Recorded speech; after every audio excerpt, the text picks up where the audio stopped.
Spring is in the air, which means now is the time to save during spring outdoor power deals at the Home Depot.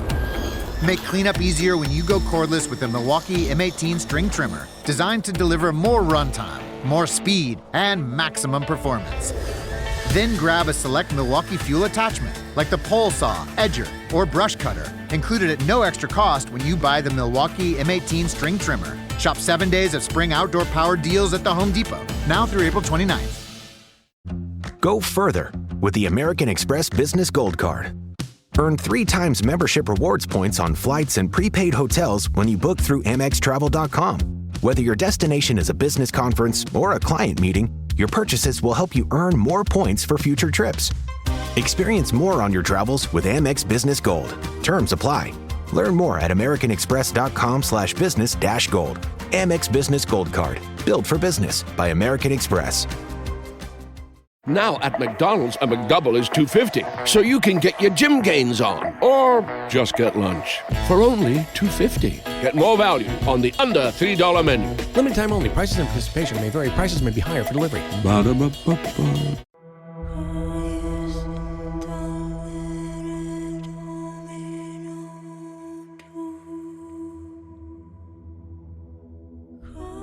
Hey there, we're Book Talk for Book Talk with Jac and Amy, your book besties who take the novels you love seriously. This is Jac. And I'm Amy. And together we mix smart analysis with fandom fun. So let's get into it. This is our Breadcrumbs and Broomsticks episode where we read your thoughts and interpretations, as well as discuss some breadcrumbs from chapters 38 through 42 of Sarah J. Maas's A Court of Silver Flames. Before we dive in, don't forget SPILT. That is spoilers, perspective and interpretation, language, and themes. Most importantly, this is spoilers for everything and anything SJM. All of it.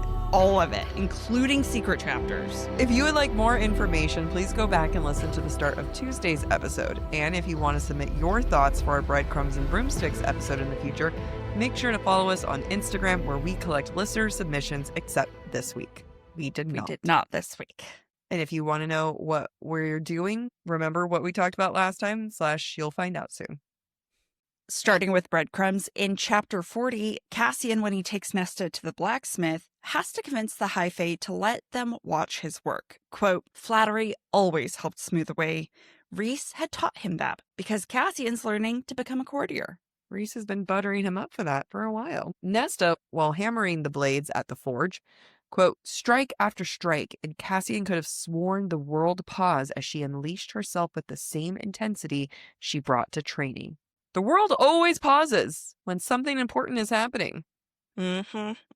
Usually for me, it's when I haven't had enough water.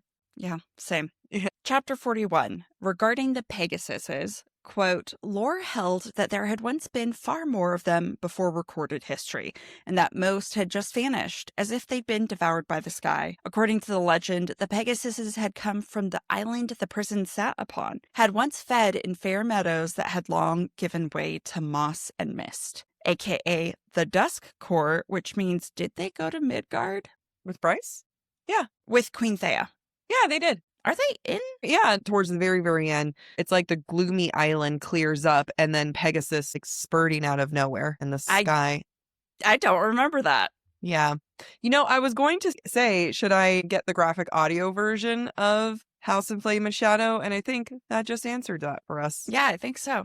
I think so. No, we do know that it did go over, and okay, Bryce loves a Pegasus. Is it Pegasuses or is it Pegasi? I think it's Pegasuses.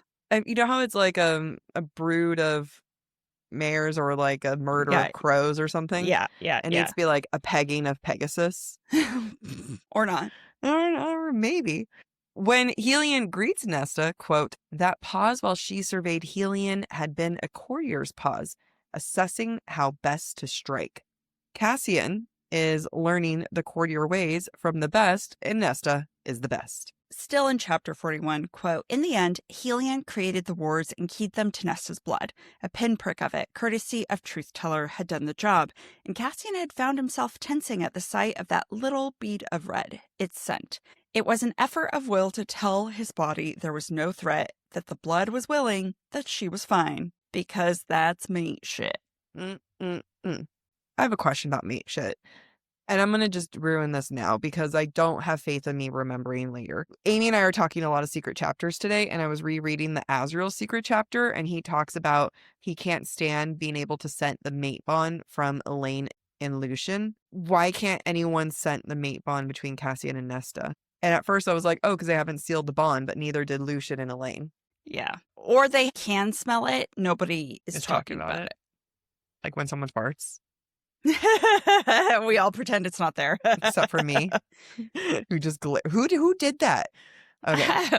During sex, Cassian thinks, quote, as if she'd been made for him and he'd been made for her. Mates. The beauty is that we're not going to be surprised when we find out that they're mates.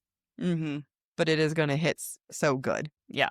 Yeah, it is. Still in chapter 41, after sex, Nesta refuses to explain why she needs Cassian so much. Quote, she had no explanation for it, that rising, unquenchable thirst. His eyes flickered. I've needed you from the moment I first met you, and now that I get to have you, I don't want to stop. Yes, she breathed. About as much of the truth as she'd admit. Yes. Yeah. That's because deep down Nesta knows they're mates, but she won't say it. Right. It's not even like a yes or no question. Yeah, No. like yeah.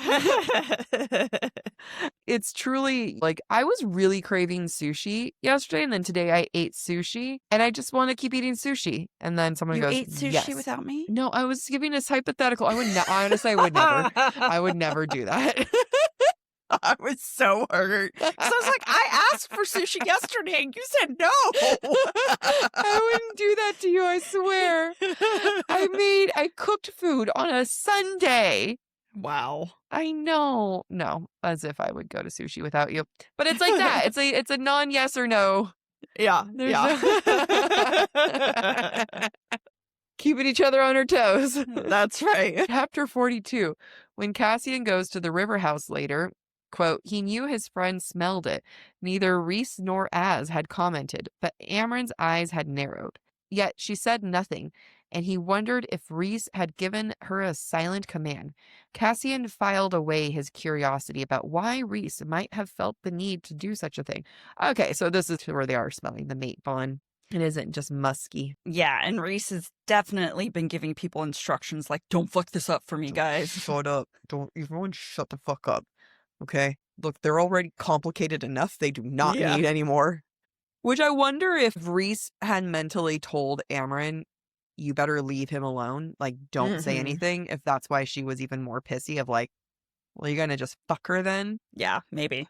Still in chapter 42, we learned that, quote, once the High Fae were more elemental, more given to reading the stars and crafting masterpieces of art and jewelry and weaponry.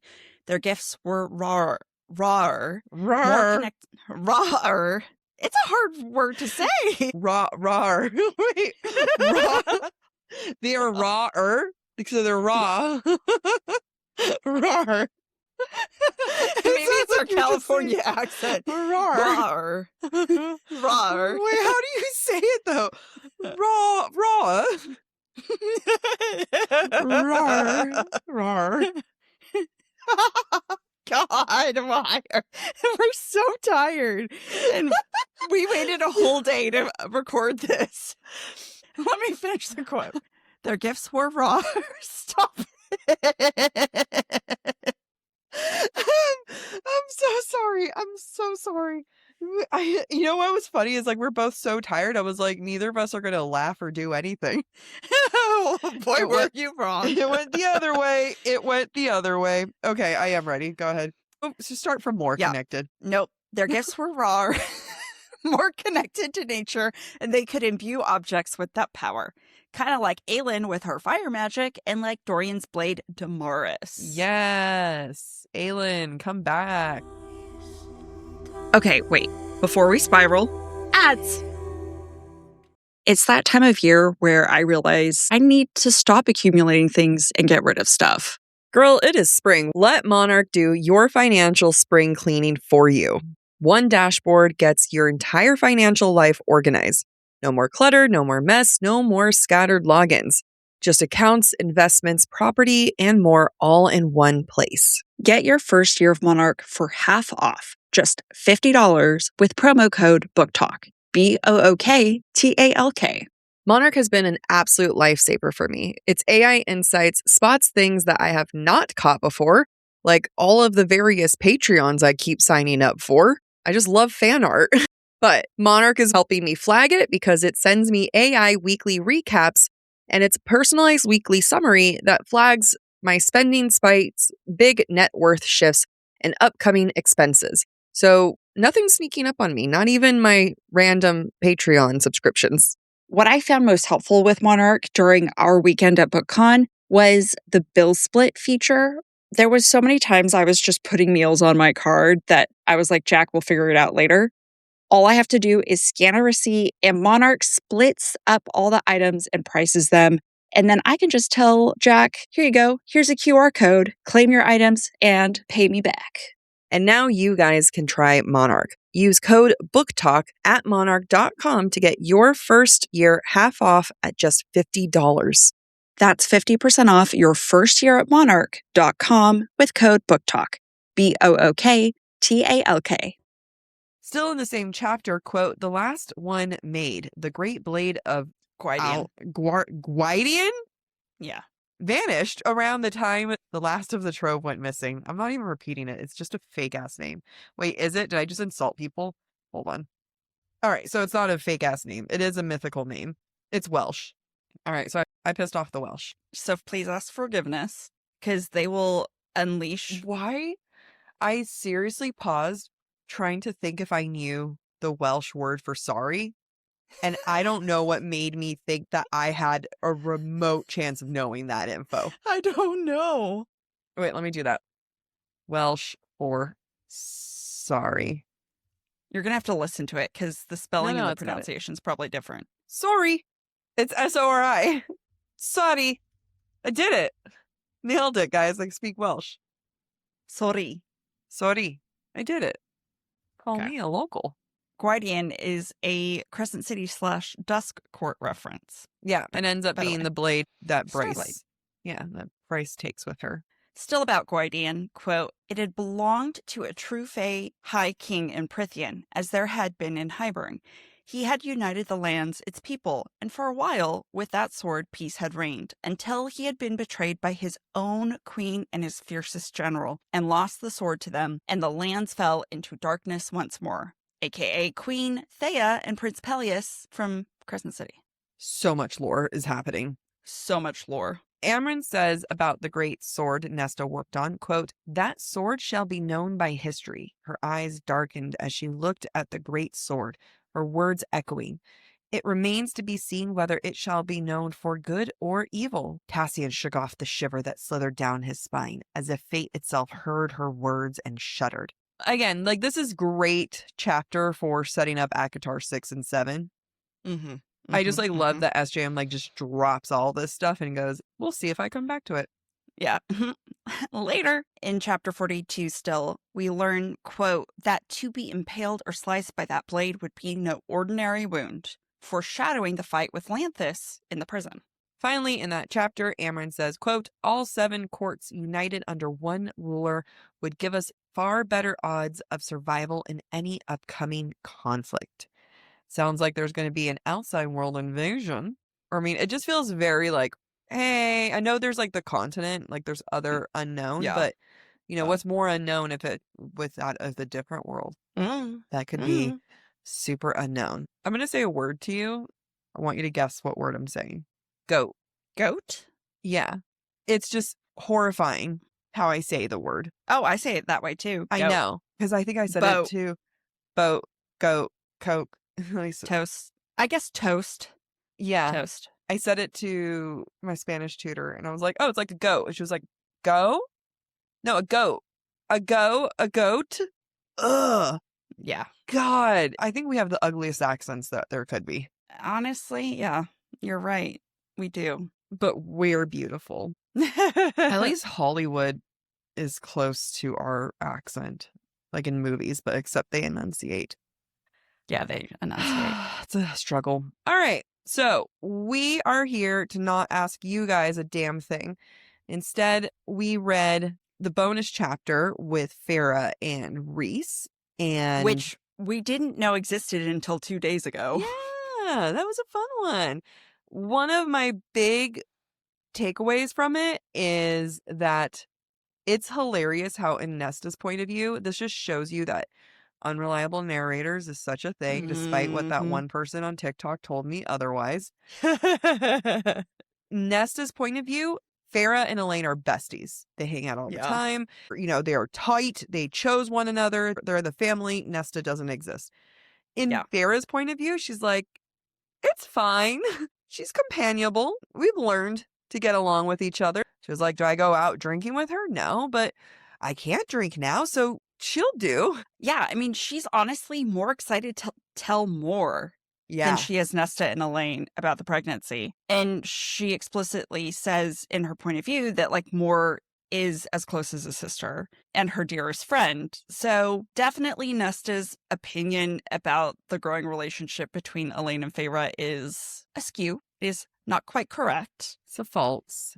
It's a false. Another takeaway was I love the fact that Reese is like, Nesta's not always wrong, even though he like treats her like shit. Which again, is it because Nesta interprets too much? Does she put too much meaning upon her interactions with Reese? Yes and no.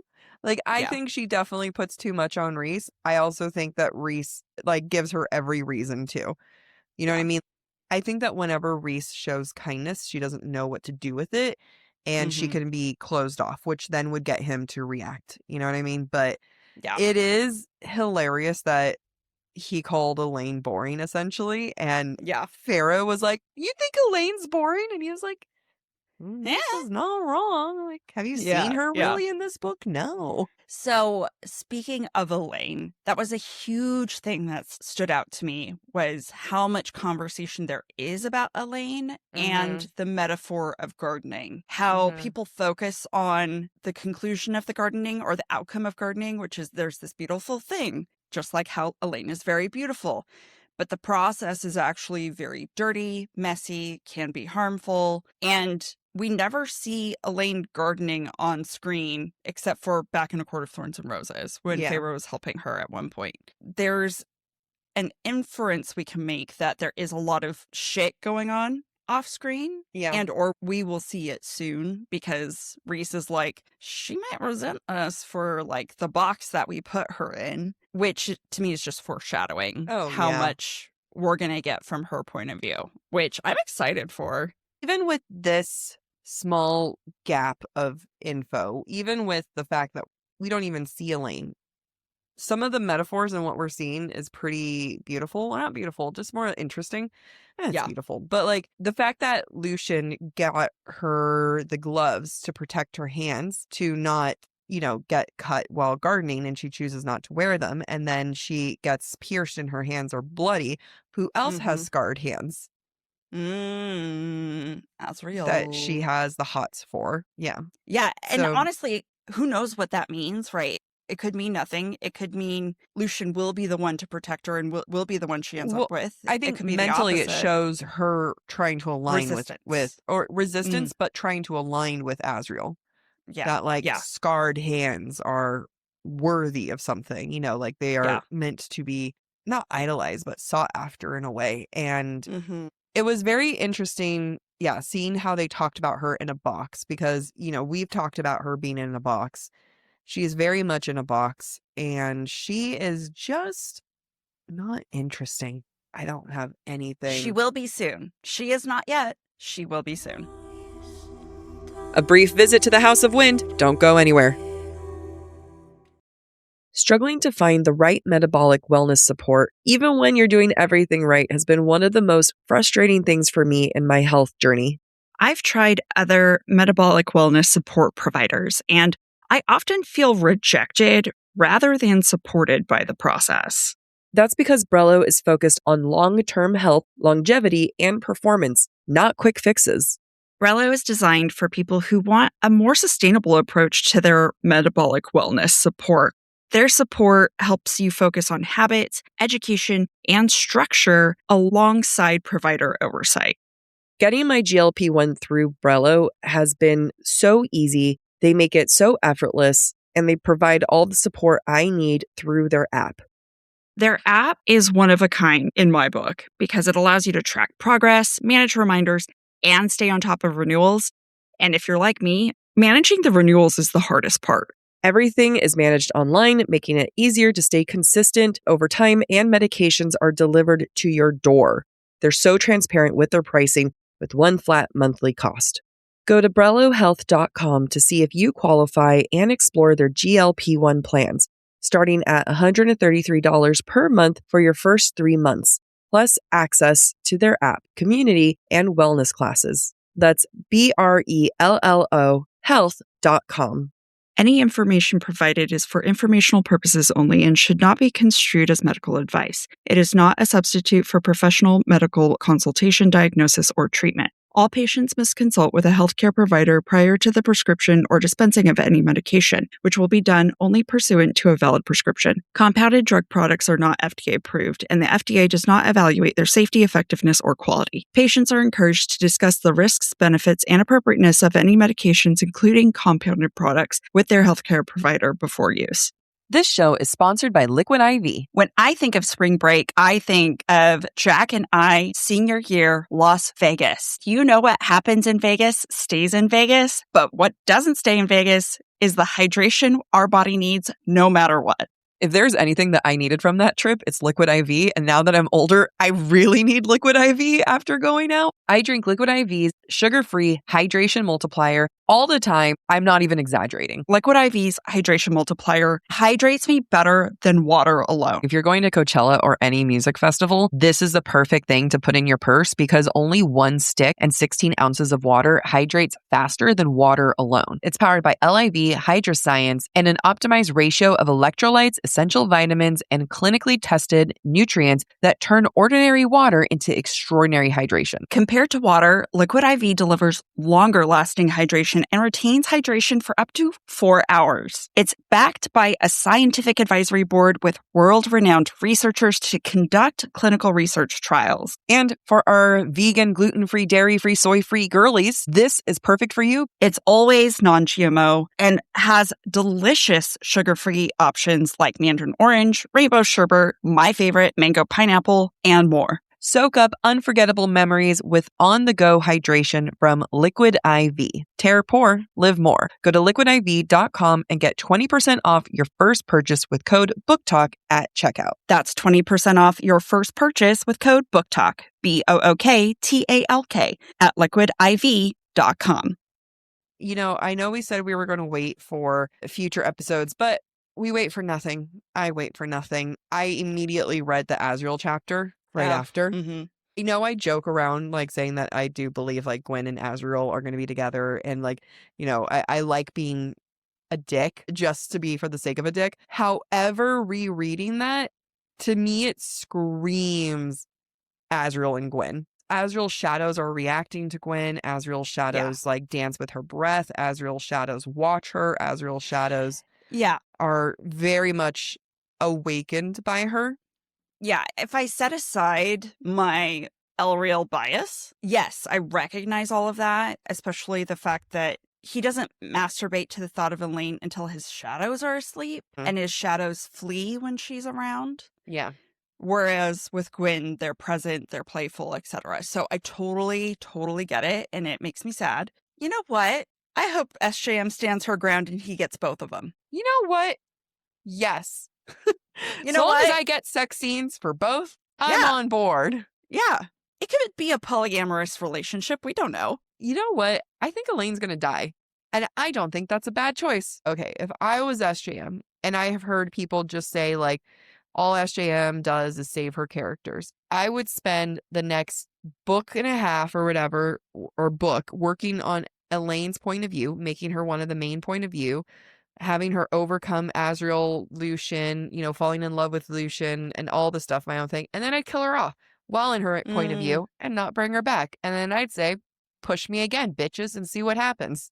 Okay. Since we're going off on these tangents, so everyone's like, oh, but Elaine could be the High Lady of the Spring Court, right? So what if Elaine goes through all this development, Tamlin goes through all this development, they figure out, you know what, fuck Lucian, we're meant to be together, they get together, they both die. And that's their redemption arc. We agree. We don't want Tamlin with anyone, even if he dies. I don't know. I'm just making up Yeah. shit at this point. I mean, now we know Tamlin's not going to end up with anyone because of like what Yeah. she said. During the call her daddy Call her interview. daddy. Yeah. The way that she answered that made her sound like she still really doesn't know the answer to it. Yeah. But I think that killing off Elaine would be fantastic. I think that it's a sacrifice I'm willing to make. I'm going to take a sip, though. Yeah, take a sip. Okay. You're daydreaming about killing Elaine off. When you say it like that, yeah. Yeah. Which I know you were just literally repeating the words I had just said. Okay, so another thing from the Farah and Rhys chapter that I enjoyed is the consistency where they do use sex as a distraction. They've always used sex as a distraction, and Farah knows it. And she does say, like, we come back to each other, kind of like, let the distractions happen. You have to process it. Then we come back to one another. And there is a lot of consistency there. I just felt like it really was like stepping back with Farah and Rhys in their relationship and seeing like, one, how horny they are for each other. But even the way that their sex is depicted versus Cassian and Nesta's sex is depicted. I know. It was a little jarring. I was like, oh, yeah, we are in a different relationship, so it does read differently. And kudos to Sham. She does a good job of it. I know at one point we said, oh, Rhys doesn't know yet, even though he's been moody about the wings. But I'm like, maybe he does. Maybe he does. Well, he told Cassian, it was the He day tells before. Cassian- Yeah, but when he tells Cassian, I talked to Maja yesterday or earlier, like he gives the timeline and it was recent. So like, why is Rhys that moody? Maybe he suspects? Maybe he's worried. Yeah, I don't know. Maybe he can tell by the smell. Like, I don't know. I don't know. But I also found it interesting that like their pregnancy test is the smell. Is the moment it like latches on to her. And I thought Rhys that was interesting too. crying during sex, which is sweet. Yeah, it is. You know, Because and it's then probably something he never thought he could have. yeah, and then like she licks his tears and he comes at that. I laughed so hard because it's a nice little callback to Under the Mountain. Yeah, It was a full circle moment, but I thought it was hilarious. it was funny, but I like that that's the thing that gets him. He was like, I did that to you. Yeah, one time when we were under the mountain. One time we were under the mountain, I did that to you. And then he comes. And then that's just his joy of like, and that son is when I found out your mommy was pregnant with you. I came at the moment she licked my tears away. May I go on to a different topic? Yeah, absolutely.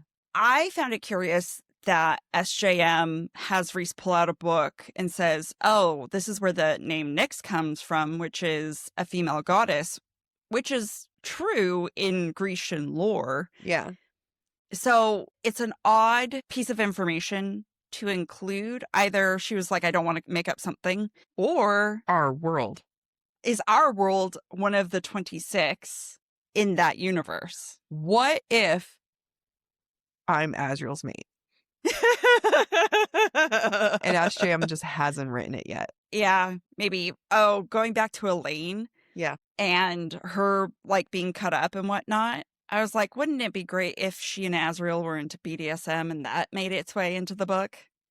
Azriel 100% will be. Azriel is into pain. Azriel is going to want to hurt and be hurt. I feel like there was another book I read this in, but where he was into pain and she didn't want to hurt him. What book was that? You guys, does this sound familiar? He was into pain and she didn't want to hurt him, but then she did it. And then afterwards she was like, don't make me do that again. I hated it. Not something I read. Not 50 Shades of Grey. She didn't hurt him. He went too rough, but I feel like there's another version of this. Someone tell me. But like, I know in 50 Shades of Grey, I think he goes too rough one time. And honestly, it wasn't even like, they weren't even doing anything. Like, whatever. And she was like, I will not be doing this again after. Like, this is the last time. Don't make me do this again. And he was like, okay, it's fine. I don't need to do any of that sex stuff anymore because you cured me. And BDSM is something to be cured. So I have issues with that book. 50 Shades of Grey. Shady as hell. I think I've only read the first one. I don't think I read the other two. You haven't watched the movies? I watched the first one. Dakota Johnson does a really good job with her. Mm-hmm. Like, she makes me like that character. Oh. But I know, shocking. But that's just Dakota Johnson. Yeah. She's a cutie. But I feel like it's going to end up being that way where Azriel's going to be like, hurt me. And then whoever he's with is just going to be like, maybe not. Or they're like, yes, Yeah. let's do it. Azriel just has such like, I want someone pure fetish. Yeah. And that's the thing, is that so long as Azriel is really wound up in his own impurity, and like I can see the link between him and Elaine, the fact that like his hands are dirty with blood, like even in his point of view, he's just like, does she even know what I've done with these hands? Like even a half hour ago, like, you know, these hands have done such horrible things. And then she's literally getting her hands dirty with the mud. So it's like there was a lot of like parallel with it, but like his hands are dirty from his quote unquote sins and her hands are dirty from like trying to create life with planting. There are parallels to that. I just don't know what those parallels do. I just feel like SJM was such a tease with the whole Gwen thing and like really playing up how much Azriel shadows like Gwen and not Elaine. Yeah. That I was like, girl, what are you doing with this? I know. I hope it's all answered very quickly because I can't take the suspense anymore. As we said in the pattern, she resolves the mate question quickly and then destroys us with plot. I would be okay if Lucian dies. Yeah, it's fine as long as Elaine ends up alone. That's fine. Yeah, okay. As long as we agree. Lucian dying though. Yeah, I'm cool. We can kill him off. We can kill Elaine off. We can kill Tamlin off. We can kill Helion off, but we can only kill Helion off if Lucian is alive to take over Helion's. Yeah, the day court. Which we might kill Helion off since he was brought in. And, you know, she made us like him more in this book. Yeah. Like any good High Lord, we have responsibilities. A quick break. This episode is brought to you by State Farm. You know those friends who support your preference for podcasts over music on road trips? That's the energy State Farm brings to insurance. With over 19,000 local agents, they help you find the coverage that fits your needs. So you can spend less time worrying about insurance and more time enjoying the ride. Download the State Farm app or go online at statefarm.com. Like a good neighbor, State Farm is there. Chronic migraine, 15 or more headache days a month, each lasting 4 hours or more, can make me feel like a spectator in my own life. Botox, onabotulinum toxin A, prevents headaches in adults with chronic migraine. It's not for those with 14 or fewer headache days a month. It's the #1 prescribed branded chronic migraine preventive treatment.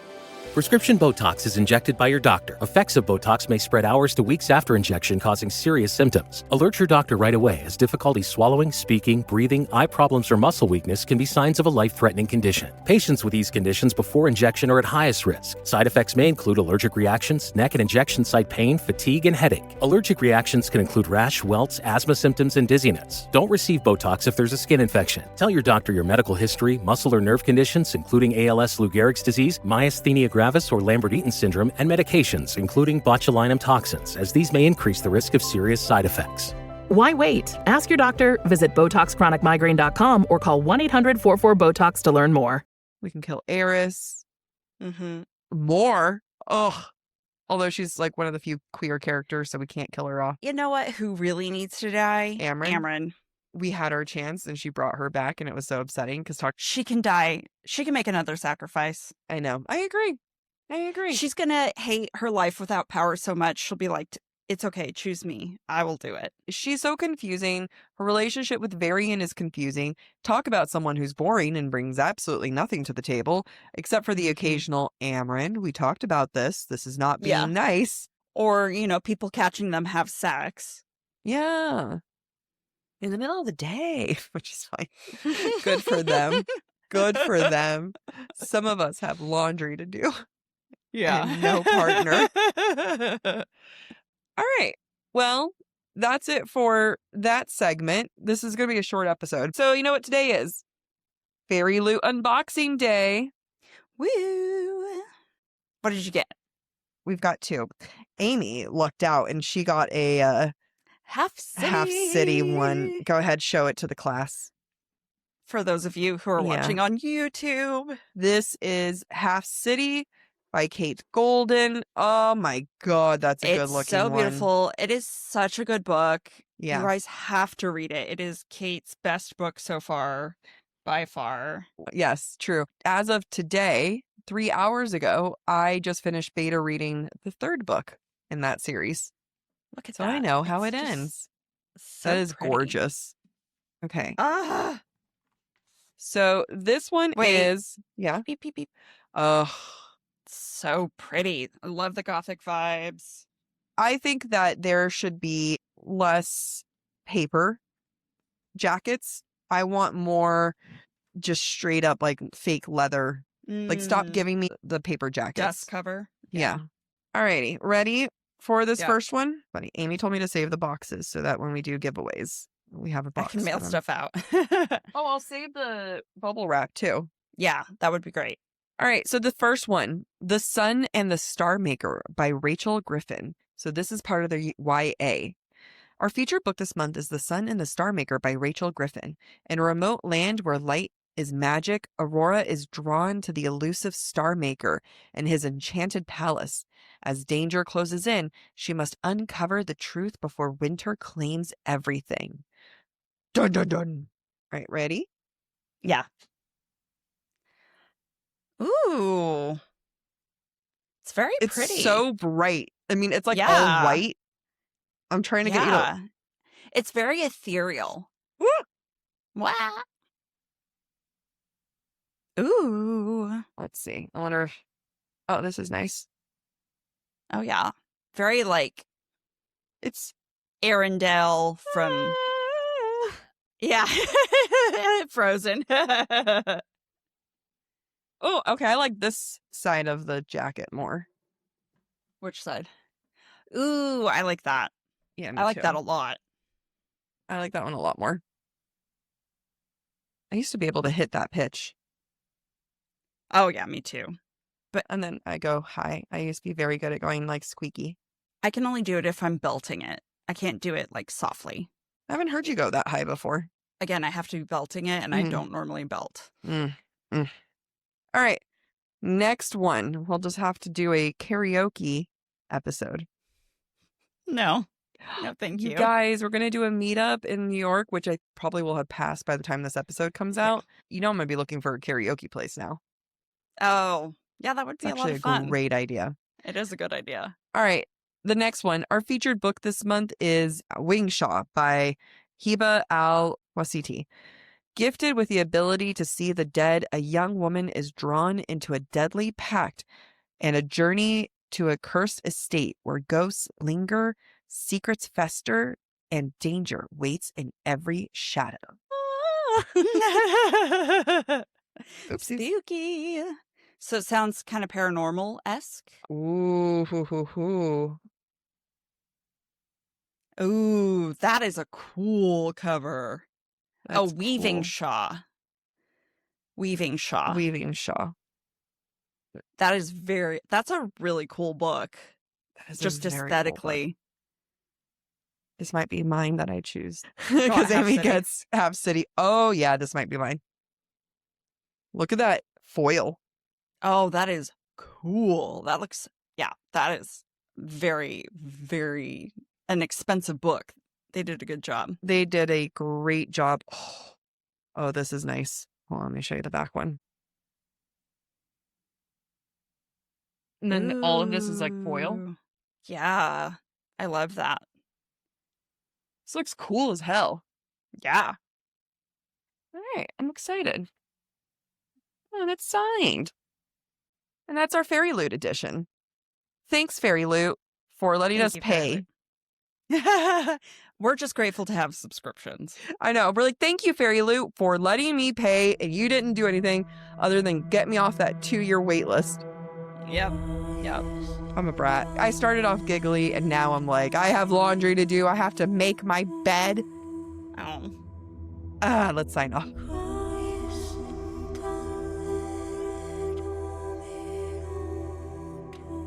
Thanks for listening to Book Talk for Book Talk with Jac and Amy. Join us next week as we dive into chapters 43 through 50 of Sarah J. Maas's A Court of Silver Flames. If you're enjoying the show, don't forget to rate, review, and subscribe on your favorite podcast platform. It really helps other readers find us. And of course, we'd love to hear what you thought of today's episode. Share your comments through our forum at BookTokForBookTok.com, and we might feature your feedback in a future mini episode or a Patreon exclusive episode. For merch and more ways to support the show, head to BookTokForBookTok.com. You can also follow us on TikTok, Instagram, and YouTube at the handle BookTokForBookTok. And don't forget to join us as we keep the analysis going by subscribing to our Substack to get more insights into the romantasy and romance genres. Head to the Subtext Society Journal.substack.com. Bye. Bye.